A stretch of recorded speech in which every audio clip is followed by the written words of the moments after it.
expectation in the United States and Canada, I know in the United States, for people to make the commitment of marriage. Once you're married to someone, you're basically betting half of your property, your money, everything, that you're going to love that person forever, and that your marriage is going to survive. And if it doesn't, it's financially devastating. And as much as I hate to say it and sound like a chauvinist pig, the courts are stacked in favor of the woman. Now, equally, I would say it's crazy for a woman who has a lot of money to marry a man who doesn't have much. She endangers herself too. Well, I would say from a man's perspective, and I've experienced this many times, I think that women are looking for more financial security. They're interested in what your job is, how much money you make, what neighborhood do you live in, do you have a 2-story house, do you have a pool. It's kind of materialistic, and again, I would say the courts are stacked towards the woman. Divorce is financially devastating in the United States. I think it is in Canada too. Well, I believe once the communication breaks down in the marriage and the marriage is over, I think the best thing for both parties, with children or without children, is to go to mediation, try to come to and set an example for your children, period, on how to resolve the issue kindly. And if that can't happen, that's when the lawyers get involved and no one wins. Because now you're fighting for not only possessions that mean nothing, but you're also fighting over children that you don't own. They're gifts given to us. And I think our best bet is when you get into a situation where it becomes about the money, your only resource to get out of it is via lawyers. And then no one wins. Absolutely no one wins in either party. And my take on it is try to resolve it. You're the adults. You got into the situation, whether there's prenups or it depends timeline too. How long have you been married? Is it 5 years, 2 years, 30 years? I think that makes a difference too. On how the division of the home, cars, businesses, or whatever you've gotten into together, how you resolve that. And the reason I think the lawyers get involved is because one party believes they've worked harder, they possibly may have put more into it, and feel they have the right to more than their half, and that's when it becomes an issue. And my take on it is, after 24 years of marriage, was to walk away from my own marriage kindly and split our assets equally. And because I have no children involved, I don't have those issues. But I still would like to have a relationship with my extended family, who I hope will always be my family, and vice versa. And that's kind of my topic on it, is that I don't think money's worth fighting over. I don't think it is an important issue in a relationship. And if it does become an important issue, then I think it's become superficial, and no matter how much money either one of you get, it's not going to make you happy. And that's kind of my take on divorce. Well, I see divorce as like a global epidemic around the world. As I've traveled, I've met so many people that have been through the same things that I've been through, that I relate to and they relate to me, and I've had a million conversations with people all over the world, mostly men, a few women that I've talked to about their circumstances, but it's a very big problem. Back when I was young, or years ago, the government got involved in our lives too deeply. They started out with, in my state where I'm from, the Department of Human Services, they called it. And they got involved with the families. But when my grandparents and my parents raised us as children, the state was not involved. We were what we call a ward of our parents. Well, today, the children are a ward of the state. And which is, I totally disagree with.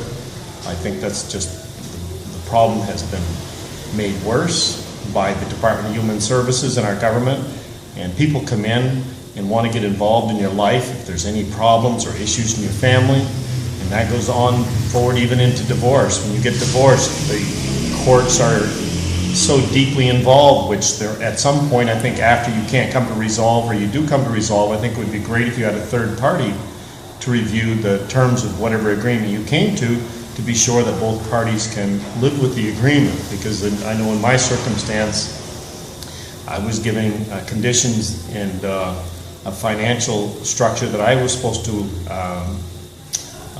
live up to, or the demands on me financially were just too great. And they forced me, bankrupted me actually, and nobody came in and said, look, can you handle the terms of this agreement? And if there had been a third party got involved and said, hold it, this agreement's too harsh on this one side and maybe not harsh enough on the other. And so it seems that the greatest wage earner, whoever that is, if it's the male or the female, is the one that suffers the most.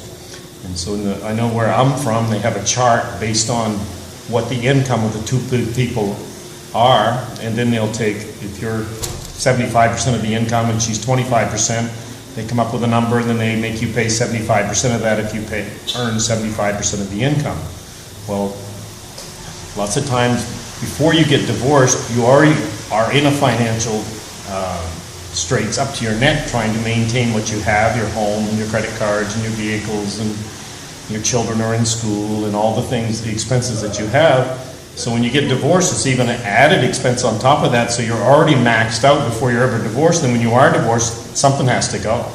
And, so the divorce, the child support has to be paid, and you have to live up to the terms of the divorce agreement. So what happens is, credit card don't get paid, maybe the car don't get paid, or maybe the house payment doesn't get paid, and something goes, and eventually so many people are just forced right into bankruptcy.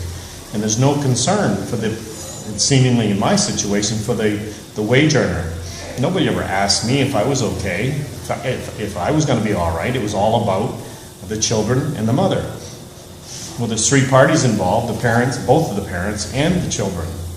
So there should be an equal amount of concern for the dad, the mom, and the children to make sure each party is able to live up to terms and conditions that are placed upon them. But I know in my circumstance, it was as if people they did not care one bit. The lawyer said to me one day, we're not interested in what's fair, we're interested in the law.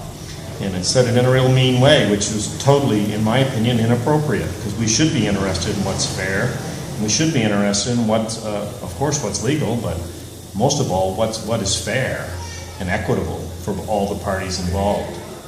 But divorce is just a very nasty subject. It stirs up, I know in me when I talk about it, it stirs up old wounds, and but I've been divorced for a long time now, so it's not as bad as it was. At one time, if I talked about divorce, I'd just start crying.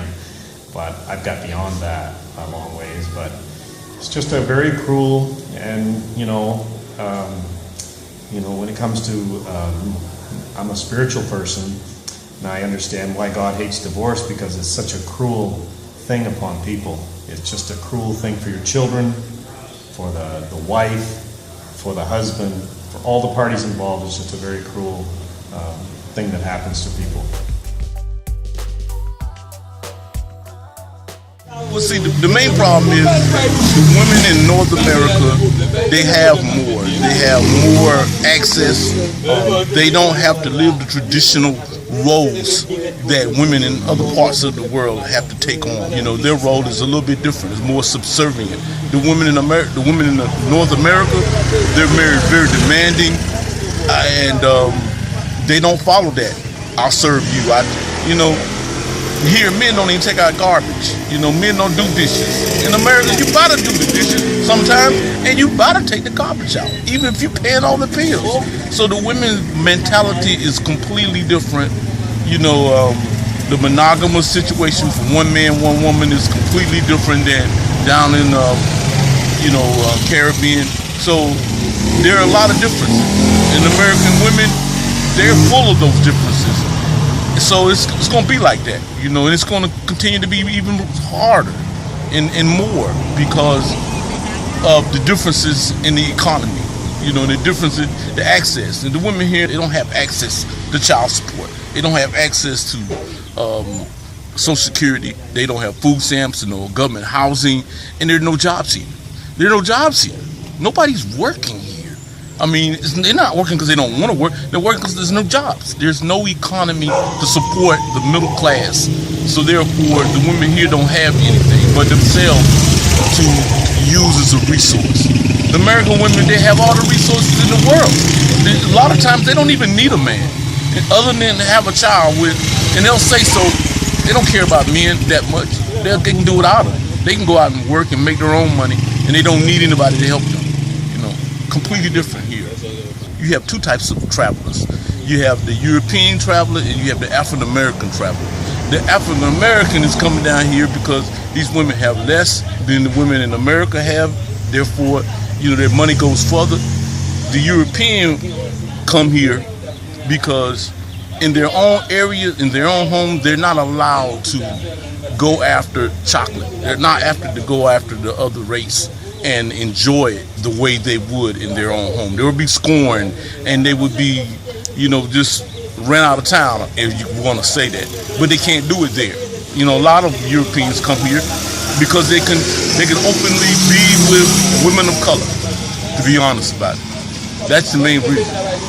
Hello, I think that in regard to the question, a lot of North American men come down here because women are much more humble, they're much more honest, modest for the most part, and you can find a relationship with a woman that that is actually happy to live with what you're willing to supply to her. You don't have to kill yourself in terms of spending money, buying everything for them because they grew up in a much more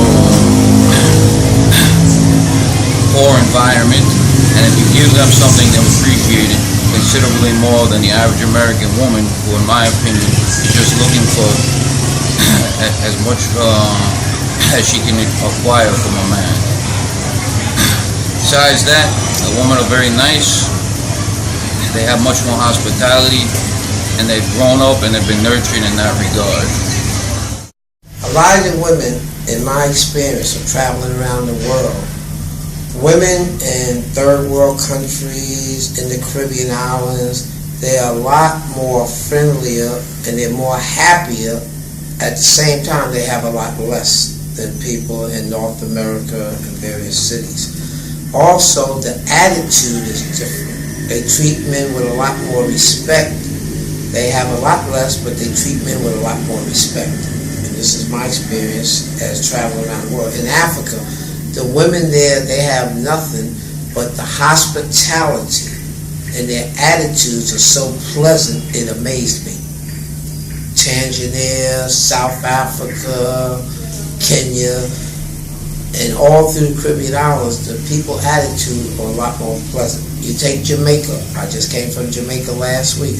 The women there, even outside the resorts, are very pleasant. They're very happy. They don't have much, but their attitude is different. North American ladies never seem to be satisfied, no matter how much a man does for them. You can give them a house, a car, buy them clothes, bring all your money home, and they're still not going to be satisfied. It seems like it's an endless well. No matter how much you put in the well, it's never enough for them. And that's been my experience. Caribbean women from third world countries, they're a lot more satisfied with a lot less. Part of the reason women in North America have high expectations is they're making more money now. They're becoming more independent financially, And what happens is everything is commercialized, and when women see the different things on TV they can afford to buy, what happens is they get more independent, but it doesn't make them satisfied. They want more and more as they get more. Once you go down that road and you do the divorce thing and you're financially wrecked, and then you decide you're going to travel and try different parts of the world. The first time I came here, within 2 hours of being here, I wanted to shape my life around this.